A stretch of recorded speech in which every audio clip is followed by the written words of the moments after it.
producer, Flame Lord the Viper. Il est de nous sommes wali dans mes heaven. Et tu manira webo wali muru mesese. Iwi mo pieyan, no yo komina. Où est de nos badje ayi meke zoladia. Où dani no pewo ayi jeme na bieme. Aga suro posane, où dani mari regbe. No bois sakebe, odo wegejo. No me wen, odo wegejo. Ne gbe gbana, odo wegejo. Baby no mache, odo wegejo. Uda ikuni murina ona te kwegenede. Ikwegenede, agi mieno ikwe. Chaku chaku, oma ginya gidegode. Zanku, oma ginya gidegode. Wakona, oma ginya gidegode. Skelewu, oma ginya gidegode. If you are feeling my song, make it drum me celebrate. If you are feeling my song, make it drum me jubilate. Dansa, dansa, dansa, dansa. I say dansa for me, yo. Rollin', rollin', rollin', rollin'. I say rollin' for me, yo. Ẹ wá bá mi celebrate, ẹ wá bá mi jubilate. Ẹ̀yin ọmọ kẹ wọlé wá, kẹ wá bá mi jó. Owó jẹ́ ti pọ̀, alátijẹ́ ti tún ẹ bá mi jó. Aláyé fìlà lọ́n, kẹ wá bá mi jó. DJ T-Money, DJ Spirit, ó yẹ fún wa ní gbẹ̀dú. This is one and no blessing, this is one no mercy. Forget about it, oh lesson, me I don't like my own lesson. I just celebrate because my day don't become numb. DJ Copy wájú, Olamide wájú, Flame Lord wájú. What up, yeah? SMD wájú. Hey G, now we there, yo. If you are feeling my song, make it drum me celebrate. If you are feeling my song, make it drum me jubilate. Dansa, dansa, dansa, dansa. I say dansa for me. Silly me. Rollin', rollin', rollin', rollin'. I say rollin' for me, yo. Up here, I feel your song. I go your sign, you walk with silly me. What a sign to catch up. You walk with silly me. No, that what any man baby do. Just a years ago, we make quality. Just a years ago, we make success. All of my version, who are the viet. Or moving since you quit or women dedicated. You know that they go your my hand, or my duck. Equal your own. Oh, me and I pussy.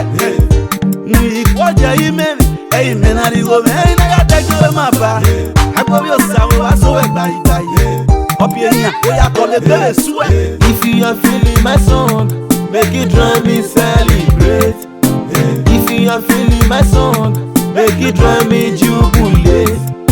Dansa, dansa, dansa, dansa. I say dansa for me, yo. Rollin', rollin', rollin', rollin'. I say rollin' for me, yo. Ultimate producer, Flame Lord the Viper. Producer, Flame Lord the Viper.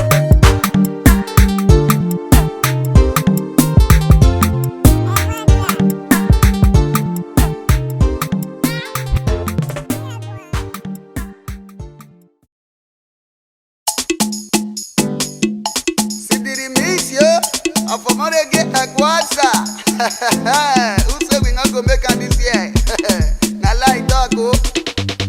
I go make am. I say I go make am. You say I go make am. I say I go make am. by the grace of God I yo. go make am. I say I go make am. Na so we talk I oh. go make am. I say I go make am. EJ, I go make am. I say I go you make want am. make this money? I go make am. I say I go make am.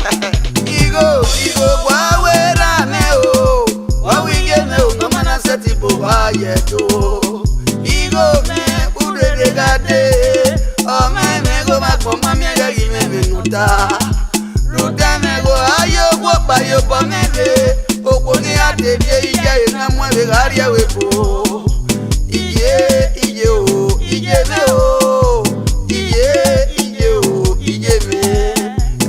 Doge wa mami mi ngagbon wa gbon agbon wa mi omo ngodan wa je yan ri orin akin e tolua o be sago na ore ngusun agelere ngusun yan ma gije to be ije o ije me nya meke Let your salo kwa.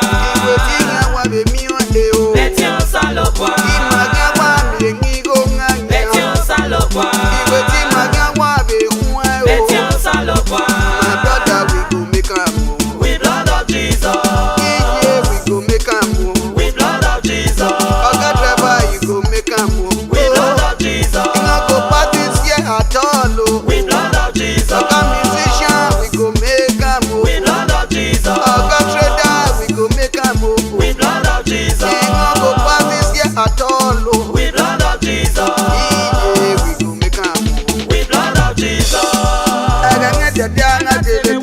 se igo ngagije nganya kwa mamia igo nyose omo adega mabia se ti ya igo biwe o enganya se ngangeru ne baba ya femele igo wasie ngaje o wasie ngaje ni momi buya ngakpa yo wade eso ba yo wade iyanga yo wele ko tebi ngiya kula ko nganya we igo no wasie ngaje ni mangi punga soso garia wo ipo tebi ngiya ku be gario tani we igo no wasie ngaje eso ngakpa me garia ko ngwa me o biya ya kwalo bodo orudu we igo no engaya ya meta udede gade dudu gwangigo oya so emwe so garia wepo ije ne o benga manga fema ko wa mami la gitame mo se we go make am with blood of Jesus.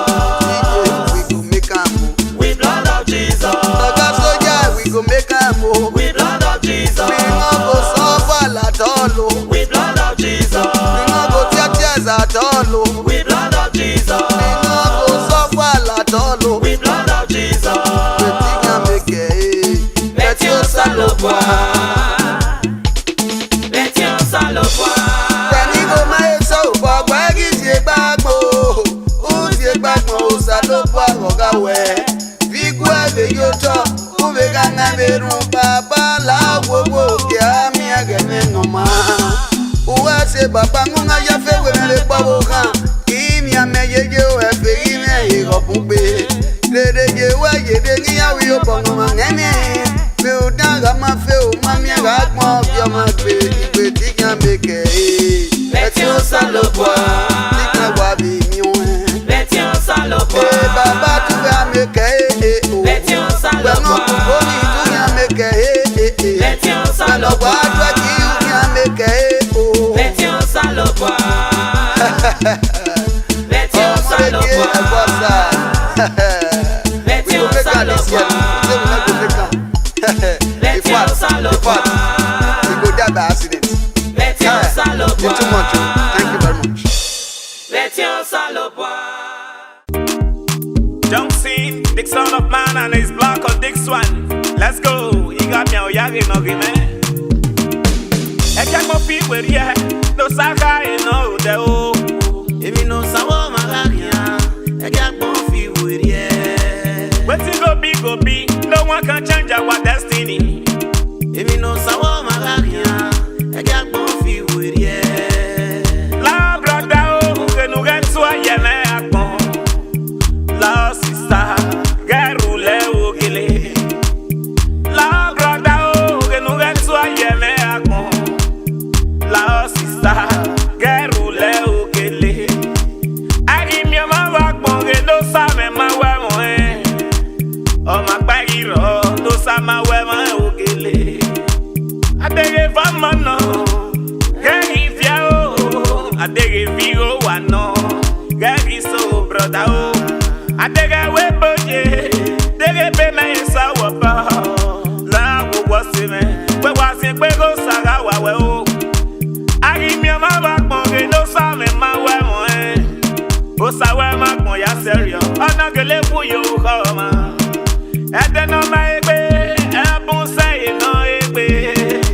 Ede yiro, megi twa megi hirio. Eke mo fi werie, no saka ino ude o. If you know Sawa Malaria, I can't go feel with ya. Waiting go be, no one can change our destiny. If you know Sawa Malaria, I can't go feel with ya. When I book for me, I was not give a go. When I go mania, I was not give a go. Oh, it's not give a money. Young by me, I can't oh. Eggy book for me. But no saya with me oh. Eggy logo of sister. But no saya with me. A jagamoon, me love ye. My Canadian like you. Papa, every week me oh. Jesus, la ho. I can't go feel with ya. No saka in no de o. If you know Sawa Malaria, I can't go feel with ya. Waiting go be, no one can change our destiny. If you know Sawa Malaria, I can't go feel with ya.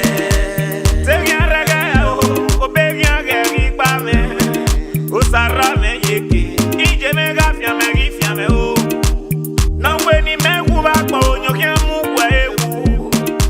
No when he met Devako, EJ men you can't do. No when he met Wo, you can't move away. No when he met Devako, you can't move them one day. I can't go feel with ya, no Saka, you know, the If you know Sawa Malaria, I can't go feel with ya. Wetin go be, no one can change our destiny. If you know Sawa Malaria, I can't go feel with ya. No go make the papa, oh Jenny no Joe, and no go Marcos Jenny. I can't go feel with ya. Just finish me for me. I walk here, Papa, me one no. Mama, I can't go feel with ya. Big Benny men no Rio, Obama rock bag and keep away. If you know Sawa Malaria, I can't go feel with ya. Let you see me no via your the boom. Me knock you. If you know Sawa Malaria, I can't go feel with ya. Esta me no Dios Sasuji, Obey and Bawe. If you know Sawa Malaria, I can't go feel with ya. Favor me no yet your way. Who I save it with me. If you know Sawa Malaria, I can't go feel with ya. Who I may no be no gatsa. Who I save it with me. If you know Sawa Malaria, I can't go feel with ya. I see men of yours I get there. AKA Mama Desmond, one of two God. Boy, If you know Jenny. Sawa Malaria, I can't go feel with ya. I'm on the most Megani, Jimmy, Sharon Diamond, Megani. If you know Sawa Malaria, I can't go feel with I can't go feel with ya. Igo Gamen of Irame. Obey and Gary Bawe. Roy If you know Verona Sawa Mitali. Malaria, That's I it. can't go feel with ya. Posta Zemegan of Yokoro. Obey and Gary Bawe. If you know Sawa Malaria, I can't go feel with ya. Belisha no you come. Say ya make a come on me. If you know Sawa Malaria, I can't go feel with ya. FMN no ye wama.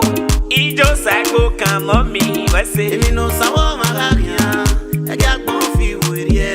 It's lucky men no be Jimmy. Obey and Gary by Mama.